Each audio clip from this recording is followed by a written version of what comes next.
Namumula ang mata at may galo sa katawan ng 17 anyos sa 3 buwang buntis sa San Jacinto, Pangasinan. Pinagtulungan umano siyang bugbugin ng magka-live-in na sina Felipe Arcangel at Belen Roa. Kwento ng biktima, pumunta siya sa isang compound para kumustahin ang kanyang kaibigan. Pero hinarang siya ng magka-live-in at sinipa, sinabunutan at sinuntok pa. Ayon sa mga pulis, pinagbibintangan ng magka-live-in na magnanakaw ang biktimang buntis, bagay na itinanggi ng biktima. Depensa naman ng mag-live-in partner, ang biktima umano ang naghamon ng away, kasama pa ang kanyang magulang. Oo, kasi nahawakan din yung buhok ko. Dalawa sila. Kaya yun, lumaban na rin ako. Siyempre, sumugod sila doon sa bahay. Iwan ko sa kanila, dinadamay lang ako siguro. Siyempre, nung paggising kong ganyan, nandiyan na yung tatay niya.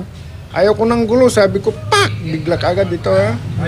Desidido raw mga kaanak ng biktima na magsampa ng kaso.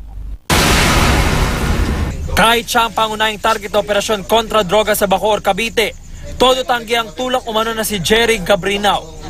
Ininguso niya ang kanyang misis na nakatakas bago ang operasyon. Naaresto naman ang 4 pang gumagamit umano ng droga na sina Dominador Miranda Jr., Albert Garosta, J.R. Salazar at Raymark Orlanes. Aminado ang mga sospek na nakagamit ng droga bago naaresto. Nakuha mula sa kanilang nasa 5 gramo ng hinihinalang shabu at mga kagamitan sa pagdodroga. Wala ng buhay na matagpo ang palutang-lutang sa dagat ang lalaking kinilala lang sa alias Kim sa Cagayan de Oro City. Ayon sa mga pulis, isang parking boy ang biktima at madalas umano naghahamon ng away kapag nalalasing. Iniimbestigahan pa kung anong kinamatay ng biktima. James Agustin, GMA News.